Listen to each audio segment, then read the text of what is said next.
On Teachers' Day, today, 2022, I would like to focus on the changing status and role of teachers and focus a little bit on what is called the banking concept of education, which is a legacy from traditional societies.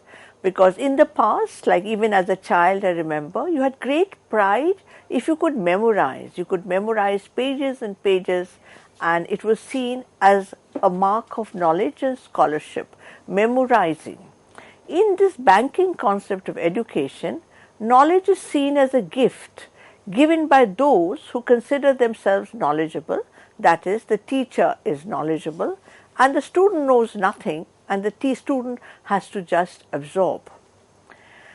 And in this banking education, it's like a bank, you deposit money. Here, you deposit information. They call themselves ignorant and say the professor is the one who has knowledge and to whom they should listen.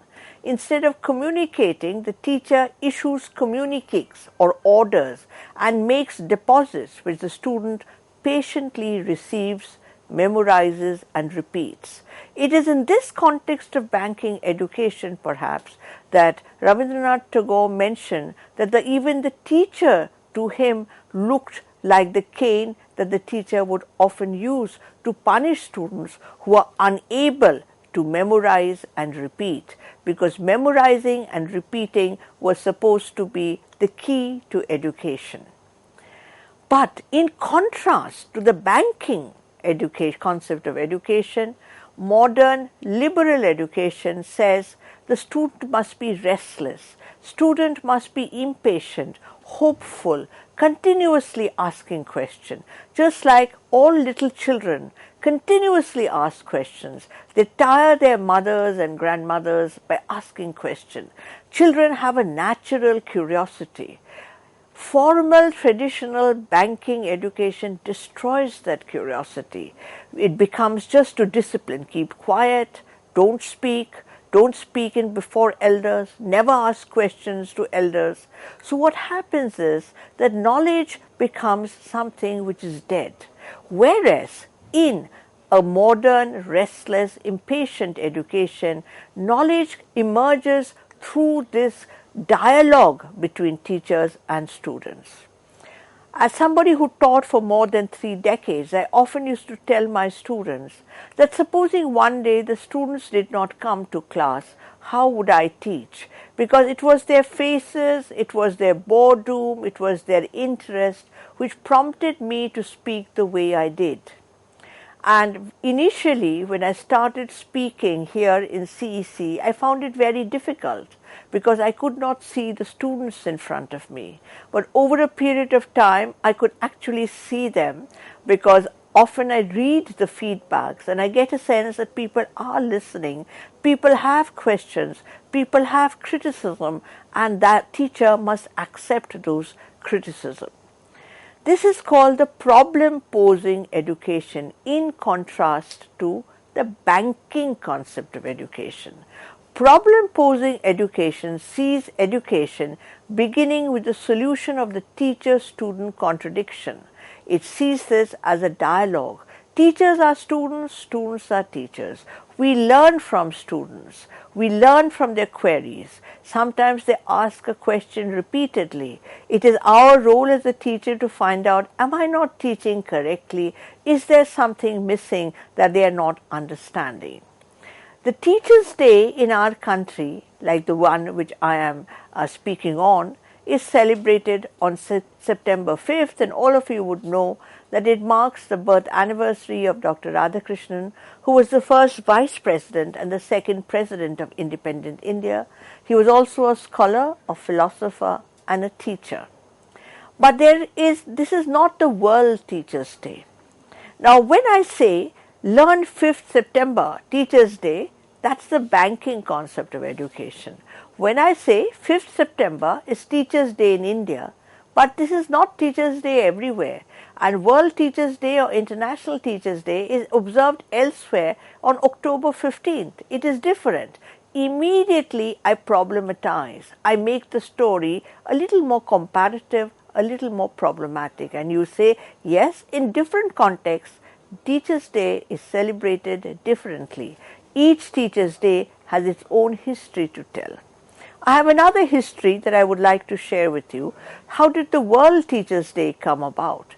Now, you'll find it interesting that it came about in a very modern context, and in the context of ILO, Indian Labour Organization, and the UNESCO recommendation, the UN Educational, Scientific, Cultural Organization's recommendation, and they said that this is very important to improve the status of teacher. They said the status of higher education teaching was adopted in 1997 to complement the 1966 recommendation.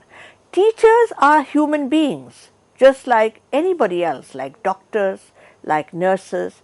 Very often in common sense discussion, people will say it's a noble occupation. Indeed it is, but even teachers need salary, good working conditions, they need support, they need infrastructure, they need appreciation from society and from the state. Unfortunately, very often teachers in our country are called in to mobilize in all kinds of work, election duty, COVID, pandemic, any kind of work required. The teachers are like a reserve army of labor. If it is such a noble occupation, then teachers ought to be treated in a fashion, if not noble, at least more democratic. The significance of competent teachers in society cannot be overemphasized. When young parents decide to send their children to a good school, what would they look for? Competent teachers? Because only competent teachers can provide their children with the skills required to do well in life. This role has to be universally acknowledged. This significance has to be appreciated and understood, because just saying it's a noble occupation does not do justice to the incredible role that teachers play in society. I still recall the kind of role that some of my school teachers played in triggering my interest in history, in language, in English, in Bengali, and making us read more, read fiction, discuss films, discuss architecture. Teachers ignite curiosity, that is the restlessness of education. Now, I'm going to give a quote, and you may be wondering where this quote is from. After India became independent in 1947, there was the first education policy. Nowadays, we talk about NEP, the new education policy. We had a first education policy under Radhakrishnan. And what were the aims of that education? To teach that life has a meaning, to awaken the innate ability to live the life of soul by developing wisdom, to acquaint with the social philosophy which govern all our institutions, educational, economic, political, to train for democracy, to train for self-development, to develop certain values like fearlessness of mind, strength of conscience, integrity of purpose, to acquaint with cultural heritage of its generation. These are extremely important and defining moments of what the aims of education were. Very different from any kind of smart acronym, which is very often a market-driven education motto. It was a lifelong process to understand our present, to understand our past, also to impart vocational and professional training. In the contemporary model of education globally, very often the earlier part of the vision of education are deleted, and the only emphasis is to impart vocational and professional training, to become doctors, to become engineers, to become IT professional, to become mechanics, to become plumbers. Important that they are, but people have, in human life, has more than that. That is part of your life. That cannot be all your life. And education, therefore, cannot be confined only to vocational and professional training. I was very struck by a certain image that I saw in the picture of the Meghalaya and of this little girl Kinja in the Anganwadi. And she's the daughter of a broom cultivator from a below poverty line family, and her father has a small farm on the slopes of the mountain on the edge of the village, and she is very, very keen to study. She has 3 sisters and 1 brother, and she comes to the Child Development Service Scheme, Integrated Child Development Service Scheme of the Government of India. This is an old Anganwadi run by a single teacher. Now, in an earlier lecture, I had mentioned the important role of the state in modern education. And the Anganwadi is a scheme of the state. They play a very important role in primary education. And unfortunately, very often, even now, some of those women who work in these Anganwadis, who are such a critical link in education, are demanding certain kinds of payments which they require. Now, Kinja is in a torn frock, oversized gumboots, and this is the picture of Kinja in school. She is very excited, she is right in front, and her teacher says that she is the favorite student. She is very busy, see her torn frock showing the numbers that she is learning.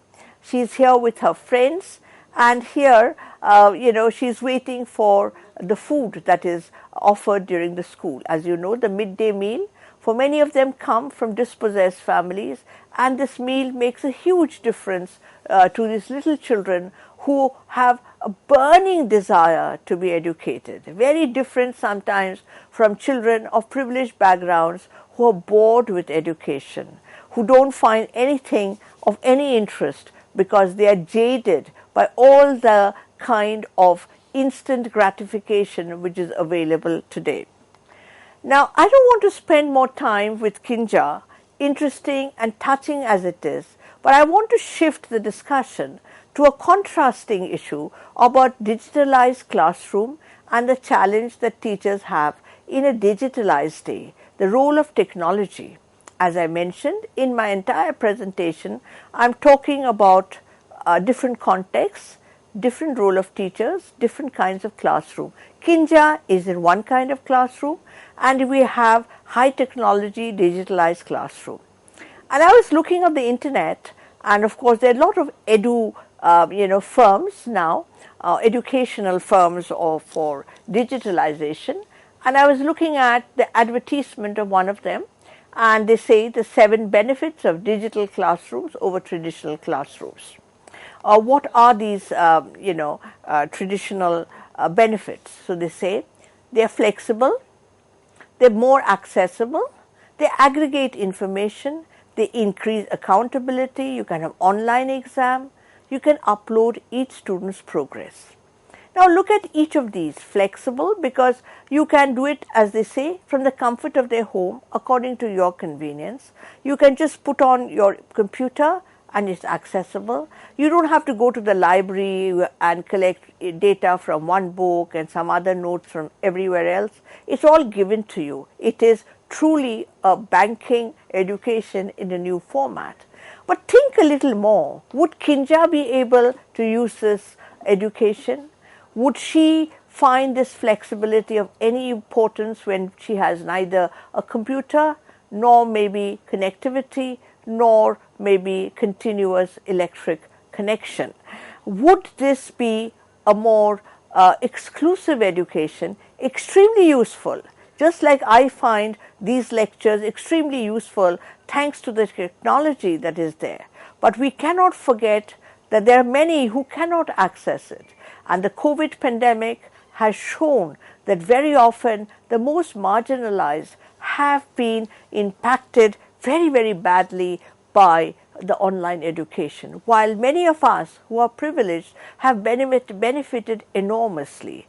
We have to ensure that this flexibility and better accessibility is there for everybody. The virtual classroom, these edu companies say, is a right balance between structure and flexibility, self-paced learning. But the point is, the self-paced learning is possible when the student is located in a family atmosphere where they have all these facilities, where they do not have to carry their sibling at the back or feed the little child when the mother's gone out to work. You assume a particular kind of child whom you are teaching, and in that process you invisibilize or you make the others disappear from your vision. They continue to count the benefits, the edu companies, better communicational, additional resource, eliminates need of paper, and connects all stakeholders. All of it sounds very good. On a PPT, it looks even better. But the point over here is to understand those who cannot access this kind of education, number one. Two, does it mean that we can eliminate the role of a teacher, live teacher, who is looking at the students in the classroom and addressing? Is the teacher replaceable? What is the human role of a teacher? Now, the missing point in all this is the notion of cultural capital. What is cultural capital?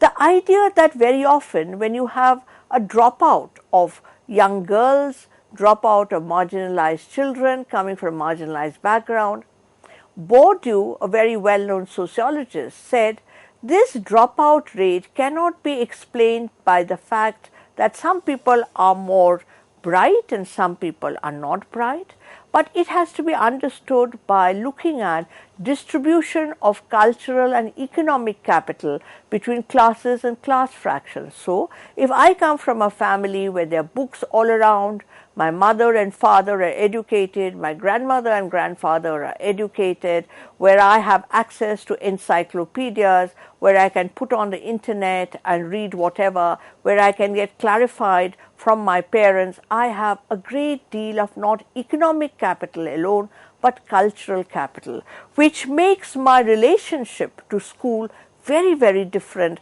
from Kinja's relationship to school. Now, this idea of cultural capital, I think it's very important for all of us teachers to understand that, whether we are a teacher of physics or chemistry or mathematics or English or Hindi or Tamil. It means that we understand that people are not naturally bright or naturally meritorious, but it is the impact of human cultural capital, economic capital.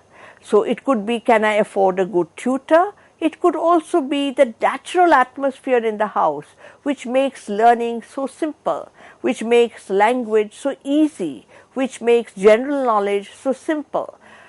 So, some concepts that all teachers must know is economic, social, and cultural capital.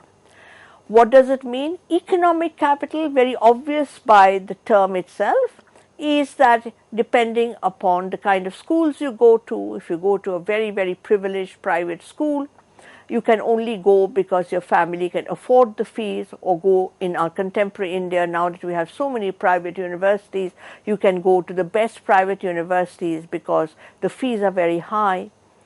And the public universities where the fees are low, and you would gradually have a very unfortunate tendency of segregation, the middle class going to a particular kind of private universities, the people who would earlier come to the same universities, like the university I taught, very privileged children from privileged families and children from the most backward dispossessed, coming together in the same classroom with the same teachers, making education a process of self-discovery and inquiry, is slowly coming to an end. As teachers, on Teachers' Day, I would sort of really reiterate the importance of having mixed classes where you learn from each other, not just from your books, you learn from each other's cultural diversity, economic diversity, linguistic diversity, and inequalities.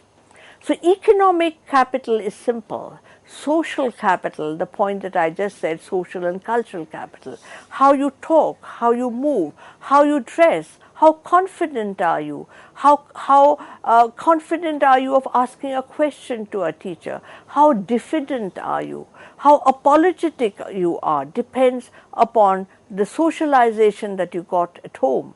And that depends upon the social, cultural, symbolic capital which your home has, because it belongs to a particular class. I also want to introduce the term curriculum and hidden curriculum. Curriculum, we know, we talk about the syllabi, course structure, have you finished teaching the course, out of syllabus we discuss.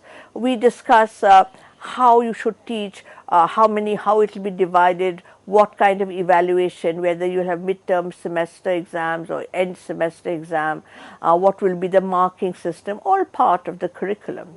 What is the hidden curriculum? The other curriculum is overt, stated. Hidden curriculum is when you teach, very often as teachers, our biases come through. So when I give examples in class, those examples are very often drawn from my life. And that life may not be shared by many students in that class. So it's important to understand I may show biases and discrimination in the hidden nature of transaction. And finally, that we teachers are also learners. We are learning continuously from our students, from their queries and questions. It is therefore very important to stop at this point and emphasize the fact that we are talking about teachers who are also learners, not teachers who know everything. It's a lifelong pursuit of discovering new things and accepting mistakes because we are all human. Thank you very much.